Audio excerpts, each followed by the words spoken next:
Welcome to session 4 of module 2. In this session, we will learn about Edwin Gorton's music learning theory. Specifically in this session, we will focus on the fundamental concepts of Gorton's music learning theory and on ways that they can be implemented in music teaching and learning. The learning objectives of this session are to describe and elaborate on the fundamental approach principles in Gorton's music learning theory, to discuss and analyze the concept of audiation and explain its importance on music learning theory, to discuss and analyze why pattern instruction is considered as fundamental in music learning theory, to recognize the difference between musical aptitude and musical readiness and elaborate on their importance on music teaching and learning, and to expand upon the importance of establishing musical context in music teaching. Edwin Gorton was born in 1927 and he died in 2015. He was an American music educator and researcher who taught for many years at the University of Iowa. He developed his music learning theory to explain and describe in a systematic way how music should be taught to infants and children. Through his method, he aims to develop children's rhythmic and tonal audiation. We will explain later on what audiation means. He's the author of 6 unique musical tests focused on measuring the musical aptitude of children at different age groups. His theory is based on extensive research, on pre-existing cognitive theories, and on the principles of the music approaches of Orff, Dalcroze, and Kodai. At the link below, you can see an introduction to music learning theory. In order to better understand his philosophy, I chose one quote from his books that describes very well what his main principle is, his main ideas behind the music learning theory. He said that students cannot learn to read what they have not moved to, responded to, sung to, improvised to, and audiated. The music teacher should consider holding off on teaching notation until students can make a good tone and play or sing a variety of songs by rote. This quote, as you realize, refers to the importance that is being given to teaching children how to read musical notation. But he cautions us that this should follow a very systematic and methodical way of listening, singing, moving, and audiating and playing different instruments. Here are the basic elements in Edwin Gorton's method for music teaching and learning. One of the principal concepts is that we should learn music in the same way like we learn our native language. Like other researchers and music educators, he was impressed by the speed and the productivity and the success that children all over the world have in learning their native language. So, like numerous other researchers and music educators, he supported that there are many similarities between learning a musical language and learning music. In music learning, there are 4 distinct and sequential levels which humans go through. These are: the first level has to do with listening, absorbing, exploring, and experimenting. It's the phase where infants listen and babble. This means making different sounds using the sounds from their native language, but without these sounds that they make, without them having any meaning necessarily. So that's bubbling. At the second level, we go to personal expression. That's when children use language to speak, to communicate, to share ideas with others, and comprehend and communicate with others.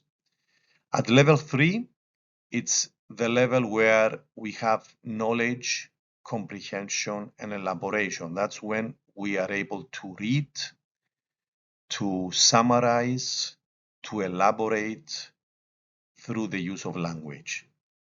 And at level 4, it's when we engage in metacognition. That's when we think, we create, we imagine, we're being creative through the use of language. Similarly to these 4 levels, Gorton supported that there are 4 distinct but interrelated music vocabularies which are acquired progressively in one's musical education and training. Each vocabulary is built based on the previous one, and all are developed in a spiral form, not in a sequential form. The different vocabularies are the following: the listening vocabulary, in which we hear different sounds, different melodic and rhythmic patterns, different musics, different repertoire, different songs that we heard for repetitive periods. The speaking vocabulary in music is when we use different sounds, melodic and rhythmic patterns and repertoire that we listen to, but now we are able to sing and play. So we have listened to these sounds and melodic patterns and songs for many, many times. But at this level, we are able to reproduce them through the singing and playing different instruments. The third vocabulary is when we are able to read music notation through a score, and we are able to reproduce songs, melodies, and pieces, musical repertoire through music notation.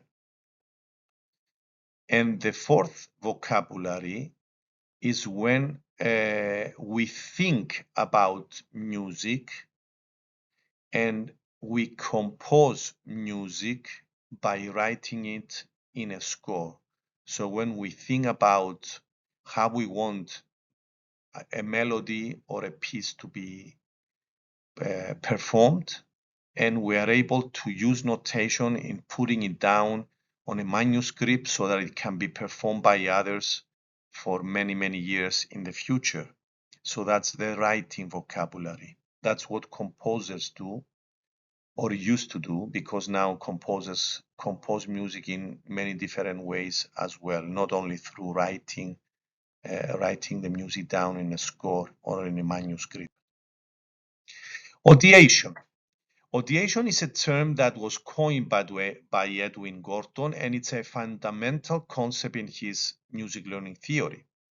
It refers to the hearing and comprehension of music, even when music is not orally present. In his own words, audiation is to music what thought is to language. For example, one is asked to think of the concept of freedom, or of the concept of vacation, or of the concept of liberty. We can think about that in our minds without using any words to express it. Similarly, one can be asked to think of a major scale. So now I'm audiating a major scale because I have been through musical training for many, many years. So audiation is the foundation of our musicianship. The primary goal of his approach is to develop audiation skills. He places great importance on the development of audiation. So we audiate when we listen to music, when we recall music that we heard in the past, when we read music, and when we compose music or when we improvise music. A specific example is Beethoven, who at a certain point in his life was not able to listen to the music that he composed, but he was audiating that music that he composed on the manuscript in his mind.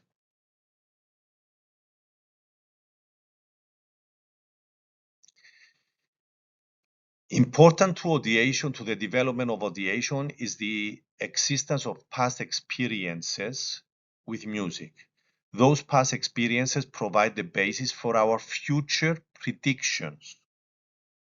The more music we hear, Gorton says, the more music we will be able to perform well. The larger our music vocabulary is, the better we can audiate.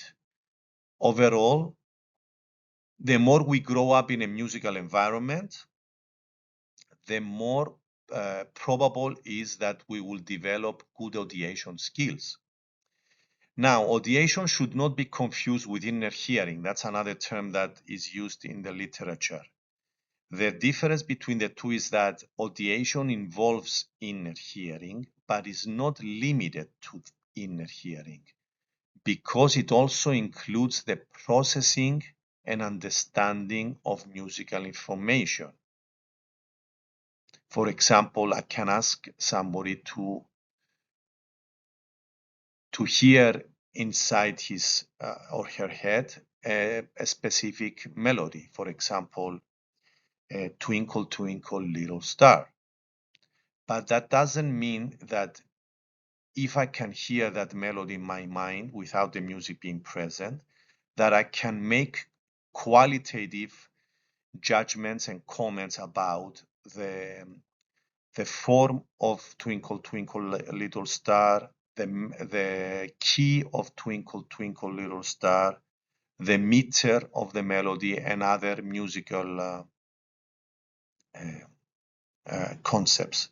So overall, Gorton identified 8 types and 6 stages of audiation. You can find more about audiation in the link below. Another important concept is music aptitude. Music aptitude is the potential to achieve and should not be distinguished and should be distinguished from achievement. So the potential to achieve in music, but that is different from achievement. Music aptitude is the product of nature and nurture, of the environment where we grew up, where one grows up, and the training, the musical training that he or she receives throughout his life. So it's a combination of genetic predisposition and personal experience. Gorton believed that, like any other human traits, musical aptitude is evenly distributed amongst people. There are those on the far right corner and the far left corner, which are highly skilled and or who have a low skill in music.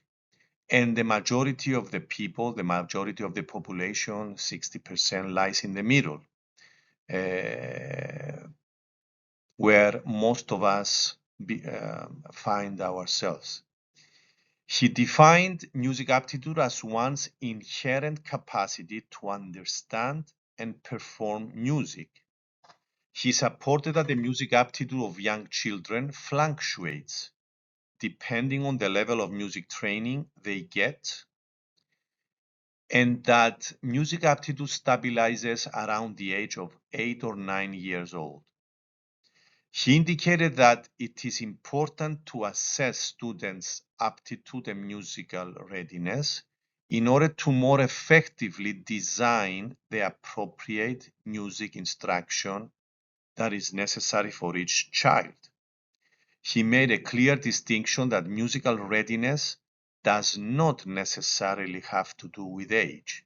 It doesn't mean that all 9-year-old children have the same musical readiness.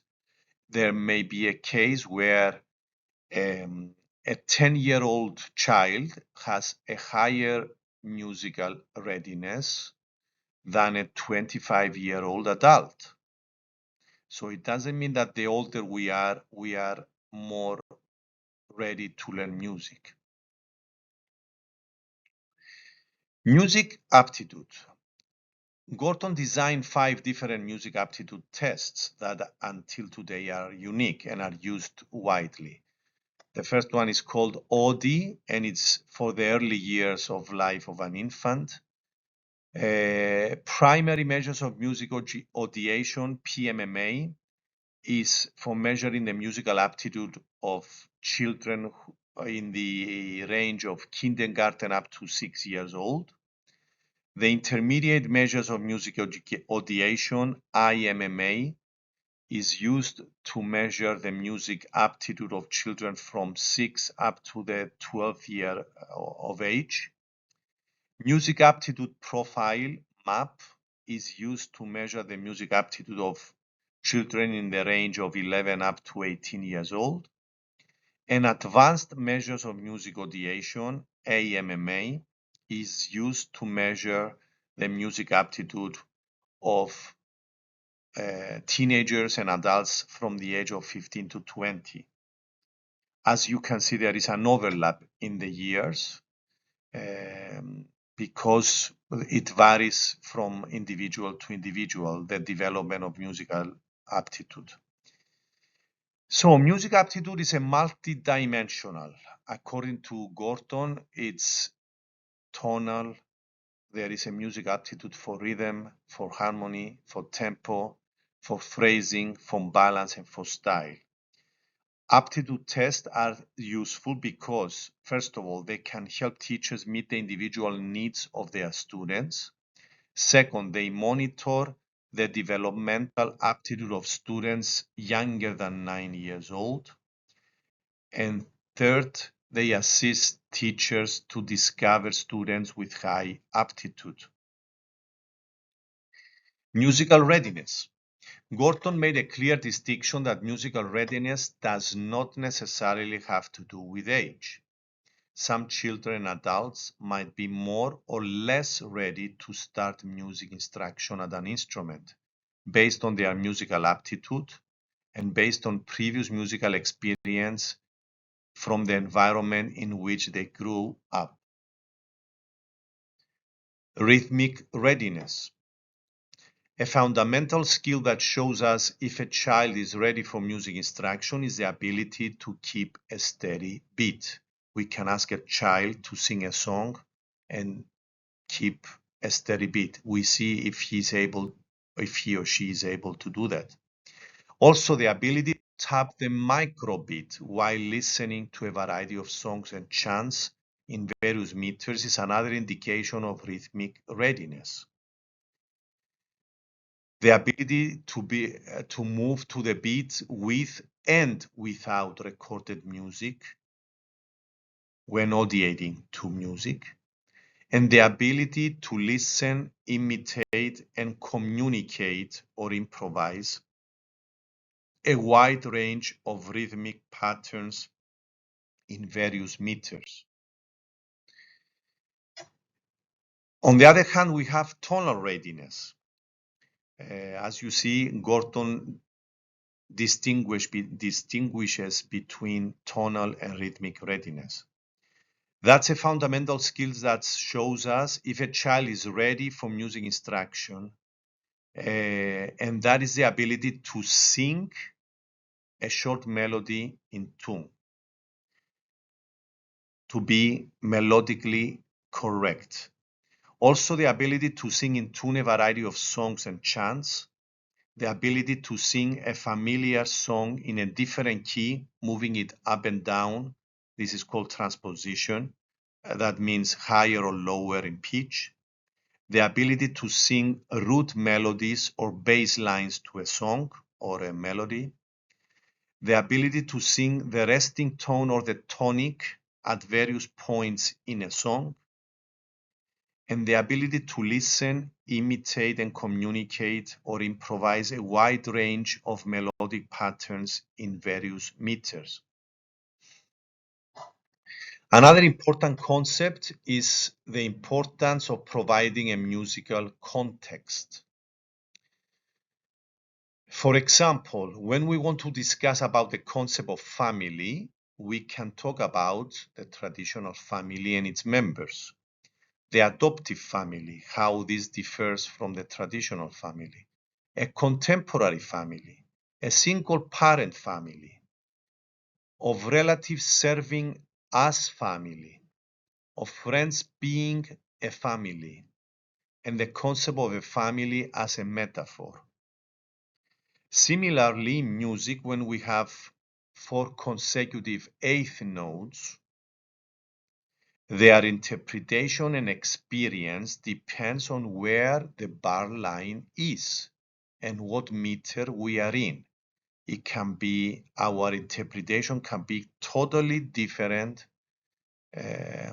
depending where we put the bar line and what meter we want to choose for our rhythmic pattern of eighth notes, of 4 eighth notes. The importance of providing a musical context. Therefore, when we engage with music and in order to be able to audiate, we should provide a clear musical context through establishing keyality. For example, we are in the key of D over Re, with D or Re being the tonic. Establishing modality by using the tonic, dominant, and tonic chords 1-5-1, and this is when we are in D, but when we can be in major, we can be in minor, we can be in Dorian, in Phrygian, in Mixolydian, etc. By establishing meter, that is, if we are in double meter, in triple meter, or in mixed meter. And by singing 2 or 3 note patterns with all the above information, one can establish and provide a musical context for the music that will follow. Gorton placed a lot of importance on pattern instruction, on teaching short fragments of melodic and rhythmic ideas. Pattern instruction, according to Gorton, serves 3 purposes. It is a central element in the whole learning process. It gives music teachers a chance to hear children sing and chant individually. And it gives music teachers accountability.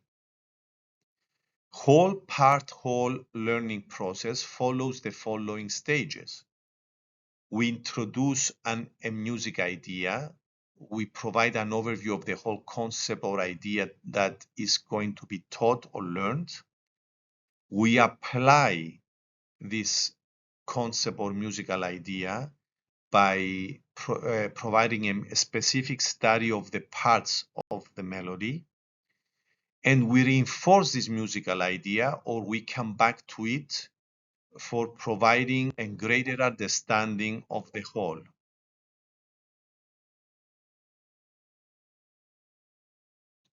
Overall, pattern instruction aims to reinforce and enhance music learning and comprehension, and to enable children to become independent musicians. Gorton suggests that we should teach each one thing at a time. Thus, we should teach rhythmic and melodic patterns separately. He proposes the use of a wide range of tonal and rhythmic patterns in different meters, keyalities, and modalities. In the link below, you can see a specific application of pattern instruction.